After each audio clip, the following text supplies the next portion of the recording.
Eu gostaria, antes de iniciar o meu pronunciamento, senhor presidente, registrar aqui a presença da doutora Jovita Volney Valente, natural de Dianópolis, Tocantins, procuradora federal da Advocacia Geral da União, já prestou relevantes serviços ao Brasil, uma mulher extraordinária, de uma integridade maravilhosa que orgulha as mulheres do Brasil. Mas a qualidade maior da Jovita é ser filha da dona Doralina Volney, minha amiga querida, já falecida, mas que foi uma pessoa muito importante na minha vida. E eu agradeço toda a família Volney Valente pela amizade e pelo apoio de sempre. Senhor presidente, eu, na verdade, gostaria de falar não a respeito de um tema, mas a respeito de vários temas que chega a um ponto comum, que é a insegurança jurídica no campo brasileiro. Nós estamos, o sentimento que temos, produtores rurais deste país, é que a nossa cabeça, os nossos braços, estão no terceiro milênio, no século XXI, na modernidade, praticando inovação, tecnologia, construindo uma das maiores e melhores agriculturas do planeta e mais barata. Apesar de estarmos agora com um sentimento inflacionário, mas não é esse o histórico brasileiro.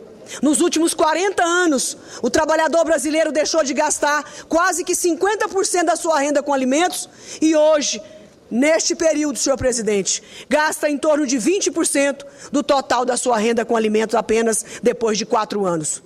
Mas ao mesmo tempo que a metade do nosso corpo e cabeça estão na modernidade, na inovação e na tecnologia, nós sentimos que os nossos pés, as nossas pernas, estão acorrentadas no atraso, na Idade Média, aonde o direito dos produtores, a segurança jurídica não existe nesse país. Nós precisamos romper com essas amarras e fazer e deixar com que os produtores produzam alimentos para que um trabalhador gaste apenas 5% da sua renda com alimentos. Nós precisamos perseguir isso, porque a especialidade brasileira não é a indústria, não é os serviços. A especialidade brasileira, reconhecida aqui e no mundo inteiro, é campeões na produção de alimentos. Quanta inveja nós causamos nesse mundo afora. E quando eu falo que nós estamos com os pés, as pernas enterradas no atraso, no primitivismo, aonde não tem estabilidade, aonde o Estado de Direito não funciona, eu quero aqui mencionar, há poucos dias, mais uma vez, uma invasão na Fazenda Cutrale, em Minas Gerais. Uma invasão que recebeu um trato diferenciado, um trato escandaloso, um trato inusitado, senhor presidente. Uma fazenda extremamente produtiva, uma das mais produtivas do país, que gera centenas e centenas de empregos, foi invadida e o proprietário da fazenda obedeceu ao seu rito legal, não se deixou dobrar a violência que às vezes costuma acontecer em alguns lugares do país. Contratou o seu advogado e foi até o judiciário para buscar a sua reintegração de posse. E o juiz da comarca agrária de Belo Horizonte cumpriu imediatamente, pois ele tem todos os documentos, escrituras da terra, cumpriu o mandato e pediu a reintegração de posse. Emitiu a reintegração de posse. O Ministério Público não se conformou, que também é um direito que tem, faz parte do processo legal.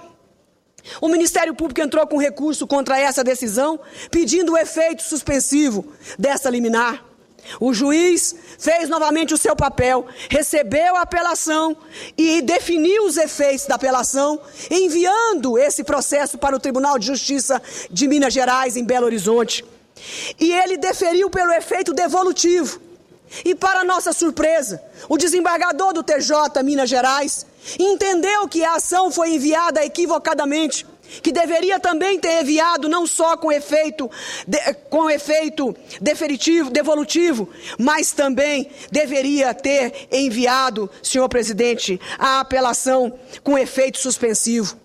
E por conta disso, por um erro técnico, que eu não estou aqui dizendo que aconteceu o erro técnico, mas por um entendimento de erro técnico por parte do desembargador de Minas Gerais, ele desreintegrou, nem existe essa palavra, desmanchou a reintegração de posse, não só fazendo isso, mas mandando com que os sem terras pudessem de novo invadir a mesma fazenda.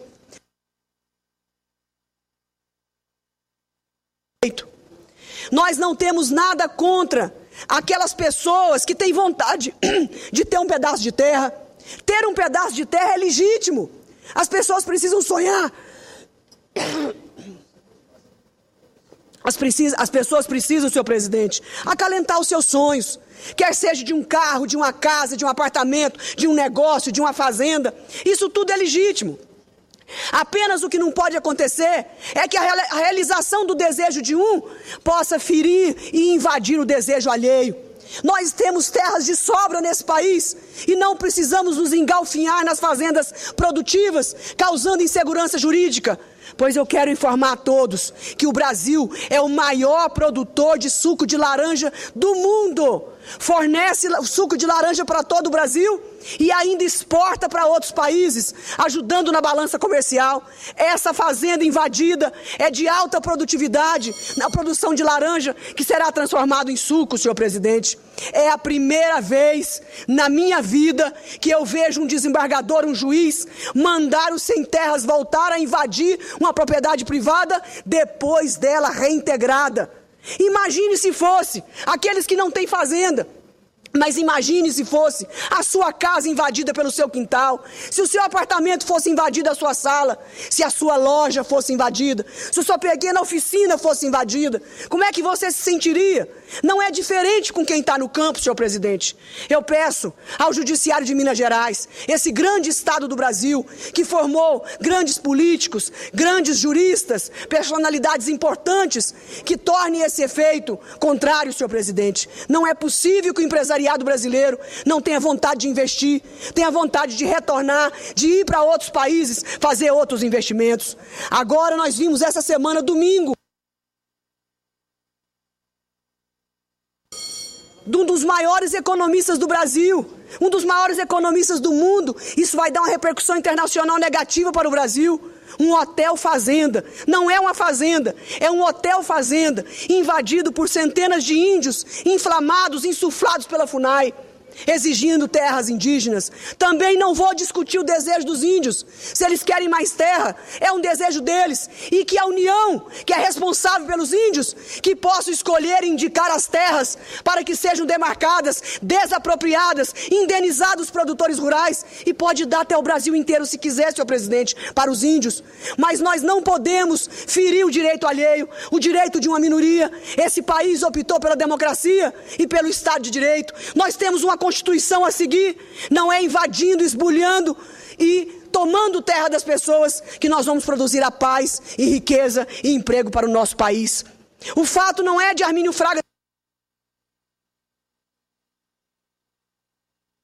O fato é a repercussão negativa, porque ele já foi citado até para ser ministro da Economia da Inglaterra, a repercussão negativa que isso dá por todo o mundo. Mas não é só isso que nós estamos vivendo hoje, senhor presidente. Nós estamos vivendo injustiças protagonizadas por entes federais, por instituições pagas pelo povo brasileiro. O setor rural, que está com a cabeça no desenvolvimento e os pés enterrados na lama, os pés enterrados no primitivismo. Nós precisamos dar um basta ao Ministério Público, por exemplo, que insiste em denegrir todos os dias, senhor presidente, a pecuária brasileira. Eu quero dizer a esse procurador da República do Pará que ele identifique as fazendas, que ele dê nome aos bois, que ele indique os frigoríficos que não prestam, aqueles que praticam a ilegalidade. Quando ele generaliza que a pecuária brasileira existe trabalho escravo, que existe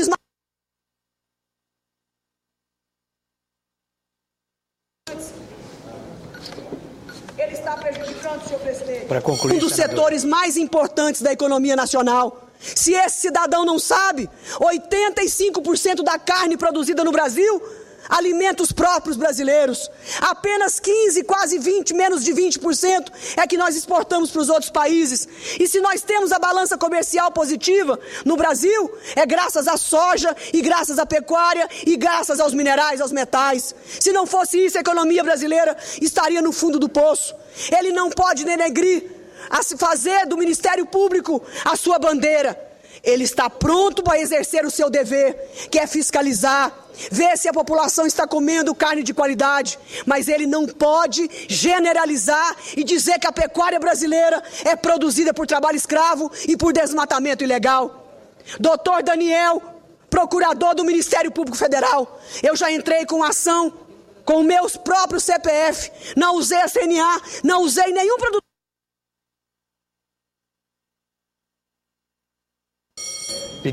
Eu mesma processei esse cidadão por usar recurso público para produzir um vídeo mortal contra a carne brasileira.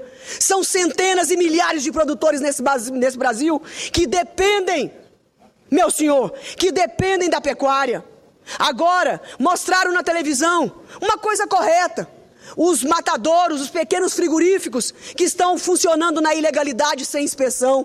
Nós não podemos apoiar isso.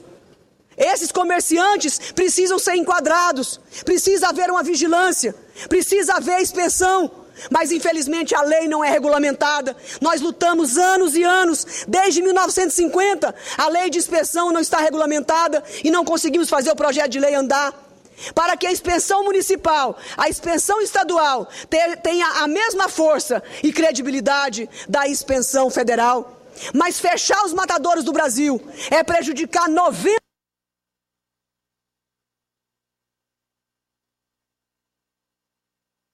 Já estou encerrando. É prejudicar 90% dos produtores do Brasil, que são pequenos produtores, que têm menos de 30 cabeças e que não têm carga suficiente para encher um caminhão e matar os seus bois num frigorífico grande, num frigorífico que tem um CIF. Nós precisamos dos matadores. Essa ONG que fez essa pesquisa, Amigos da Terra. Não quero aqui contestar a pesquisa. Não quero dizer que os matadores não precisam de solução, precisam sim. Mas a sugestão que essa ONG deu de fechar os matadores do Brasil só atende a demanda de meia dúzia de frigoríficos, de um monopólio que vive no conforto de financiamento público com juro barato. Os matadouros não podem ser fechados. O Congresso Nacional tem que regulamentar a lei e fazer valer a fiscalização nos frigoríficos pequenos do país, quer seja municipal e quer seja estadual. Senhor presidente, eu espero estar viva para que o agronegócio brasileiro possa ser celebrado.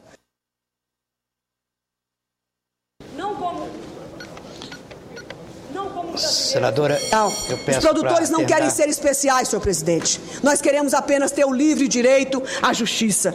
E registro aqui o meu repúdio à ABRAS, Associação Brasileira dos Supermercados, que tem como presidente o senhor Fernando Tenor, que assinou um requerimento, um acordo com esse Ministério Público, que exige dos produtores, que exige do supermercado o que eles não vão dar conta de cumprir. Aparece na manchete como se estivessem fazendo a coisa certa. Quero repudiar a ABRAS, que não poderia ter assinado esse acordo incumprível, que não vai cumprir apenas para ficar bonito na fotografia.